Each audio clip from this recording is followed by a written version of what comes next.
こんにちは、KI です。さて、今回からニホンミツバチ飼育にご興味のある皆さんに参考になりそうな情報をご提供する動画シリーズを作っていきたいと思います。いつものミツバチ Vlog では実際の養蜂の様子をお伝えしていますが、このシリーズではこれからニホンミツバチ飼育を始めたい人、もうすでにニホンミツバチ飼育を始めている人に参考になる内容にしていく予定です。第1回目は誤解も多いミツバチ飼育についての行政への届け出についてです。それではやっていきましょう。春になったら庭に巣箱を置いてニホンミツバチが自然に入ってくれるのを待つ。そんな素敵なスローライフ、憧れますよね。でもそのただ箱を置くだけの行為、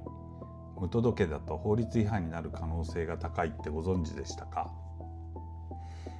趣味で一群飼うだけでもと思った方は要注意です。実は養蜂に関しては養蜂振興法という法律があって、必要な手続きを怠ると最悪の場合10万円以下の過料という罰金のリスクもあるんです。知らなかっただけという反論は通用しない可能性があります。でもいざ手続きをしようとするとこんな疑問が湧いてきませんか？まだミツバチが入ってないのに何を書けばいいの？自宅は東京だけど飼うのは山梨の田舎、どっちに出すの？ネットで調べても専門用語ばかりで難しい。その気持ちすごくわかります。でも安心してください。今回の動画では2026年の最新情報に基づいて必要な届け出について分かりやすく完全解説します。特に初心者が一番迷う、まだ蜂がいない状態、ゼロ群での申請方法はぜひチェックしてください。これを見れば面倒な届け出も一発クリア、堂々と養蜂ライフをスタートできます。それでは早速行ってみましょう。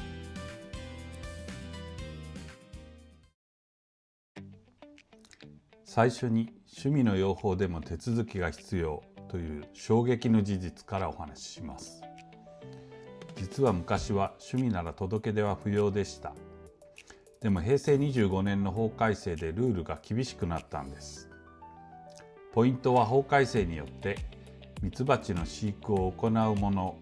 が届け出を行わないといけないということになったことです。以前の法律であった業としてという言葉が削除されたんです。業としてというのは法律用語で意味がちょっと難しいのですが、要するに法改正によって商売にミツバチを飼育してなくてもほとんどの場合で届け出が必要になったのです。また届け出が不要な例外が3つほどあるのですが、そのうちの2つは受粉目的のみの場合や研究目的で隔離された場所で飼う場合といった蜂蜜を収穫するのとは異なる場合です。3つ目の例外についても、取れた蜂蜜を販売しなくて近所の人に無料でプレゼントしたという譲渡行為だけでも法律上は養蜂業者と同じ扱いになり、届け出が不要な3つ目の例外に該当しなくなるのです。3つ目の例外に該当するのは完全に自分だけで消費する、かつ使い捨ての巣箱を使うといった極めて稀な場合でして、基本的にはニホンミツバチを飼う全員が届け出を行う必要があると考えておいた方が無難です。次に提出の基本ルールについてお話しします。いつどこへ出すのか、これを押さえていきましょう。まず期限は毎年1月1日から1月31日まで。ルールでは1月31日までに提出するとされているのですが、1月1日時点の飼育の状況を記載することになっているので、事実上1月1日以降でないと記載できないですね。そして一番の間違いポイントが提出先です。巣箱を置く場所の役所ではありません。あなたの住民票がある住所地の都道府県知事宛てに提出します。提出窓口は家畜保健衛生所などになります。東京に住んでいて山梨で飼うなら提出は東京都となります。実は私も住民票がある場所とニホンミツバチを飼育している場所が別の県なのですが、最初は間違えて飼育している県に提出してしまいました。ちなみにこのミツバチ飼育届の提出自体は無料です。手数料はかかりませんのでご安心ください。さて、もう一つ知っておくべき内容があります。これから養蜂を始める初心者の方、まだ蜂がいないから捕まえてから出そうと思っていませんか？実はそれは間違いです。行政は1月末に提出された届け出をもとに、このエリアはこのくらいの養蜂が行われると把握します。後からニホンミツバチが入居したのでここで飼いたいですと言っても、そこはもう過密エリアなので飼育をやめてくださいと協力要請されてしまうリスクがあるんです。だから堂々とこう書いて提出しましょう。1月1日現在の群れ数は正直に0群。そして年間の飼育計画には捕獲したい最大の数、例えば5群と最大予定数を書いてください。予定はもちろん未定ですが、ここはあくまで希望している予定数を書けばいいんです。これであなたの飼育場所が行政に理解され、もし飼育が難しい過密エリアなら事前に行政から協力要請が来るはずです。せっかく自然入居して大喜びした後に捕まえた群れを飼い続けることができないという最悪の事態を避けるために、飼育前でも届け出をしておくのが賢明です。さて、ここからは住んでいる都道府県によっても異なりますが、知っておくべき落とし穴の話です。自宅と違う県で飼う場合、転飼という手続きが別途必要になることがあるんです。開店の店と飼育の飼で転飼です。転飼は法律では、蜂蜜もしくは蜜蝋の採取または越冬のためミツバチを移動して飼育することを言うとなっています。もともとは西洋ミツバチを意識した概念ですね。ところがこの転飼の意味が県によって違っていて、飼育するミツバチを移動しなくても転飼と解釈する県があることです。例えば徳島県では自宅住所地以外で飼育することを転飼とし、転飼許可申請書の提出を求めています。ここで注意が必要なのは、先ほどの飼育届は単なる届け出で無料でしたが、この転飼は行政の許可が必要な申請だということです。県によっては数百円から数千円の手数料がかかる場合もありますし、審査の結果許可が下りない可能性もある、よりハードルの高い手続きであるということです。特に徳島県、岡山県、山口県などで飼う予定の方は必ず現地のルールを確認してください。もう一つ、特に事前にチェックしておくべき点が独自条例です。例えば大阪府では、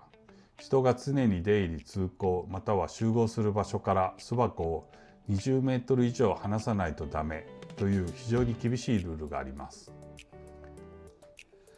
国の法律だけ守っていても、この条例を知らずに巣箱を置くと最悪条例違反とされることも。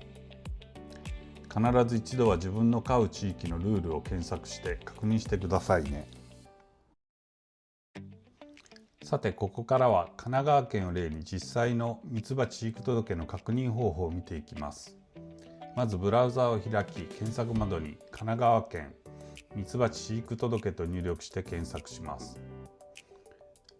検索結果のトップあたりに県のホームページが出てきますので開きます。スクロールして見ていくと届け出に必要な書類が確認できます。神奈川県の場合、ミツバチ飼育届、土地使用承諾書、飼育場所の周辺の地図、見取り図です。または飼育場所の緯度および経度の情報でも大丈夫です。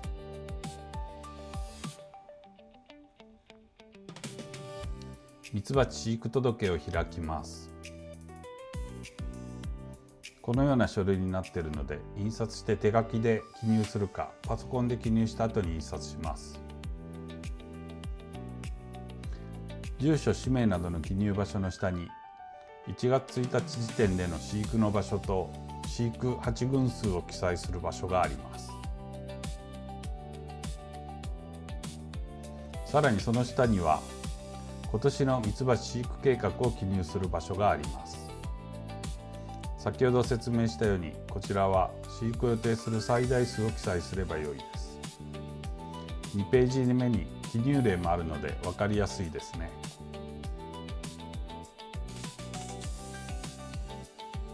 次に土地使用承諾書です。こちらはシンプルな内容となっており、同じく2ページ目に記入例があります。自己所有の土地以外で飼育する場合はこちらも提出しましょう。最後に飼育場所についての資料です。ここでは東京都庁を例に説明します。Google マップで東京都庁を検索します。確認したい場所でマウスの右クリックをすると緯度と経度が出ますので、この情報を記載すればよいです。このような感じで地図上に緯度と経度の情報が表示されたスクショを印刷して使うのも良いでしょう。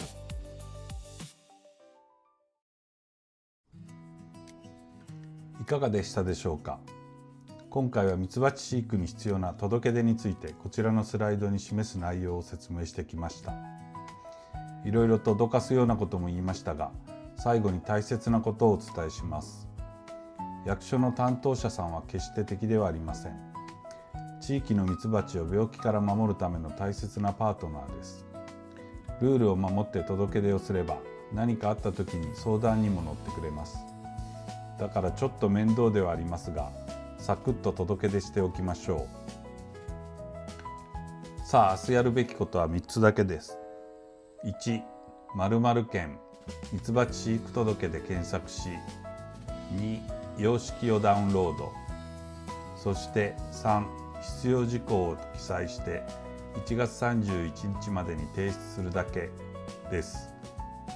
まだ飼育してない場合も現在は0群、飼育予定ありで提出しましょう。さらに詳しい内容については概要欄にお示しするブログ記事にまとめていますので、ぜひチェックしてみてください。このチャンネルでは定年後に夢中になれる趣味を探そうをテーマに、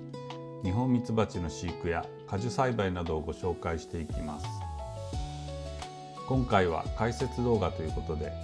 私 KI の中の人の生声でお送りしましたが、いかがでしたでしょうか。自分の声を聞くのはとても苦手で、身もだえしながら編集を頑張りました。もしこの解説動画が少しでも参考になったら、動画制作の励みになりますので、ぜひチャンネル登録といいねをお願いします。今後はミツバチ誘引卵の禁猟片の入手方法や待ち受け巣箱の設置方法などの解説動画をアップしていきたいと思います。それではまた次回の動画でお会いしましょう。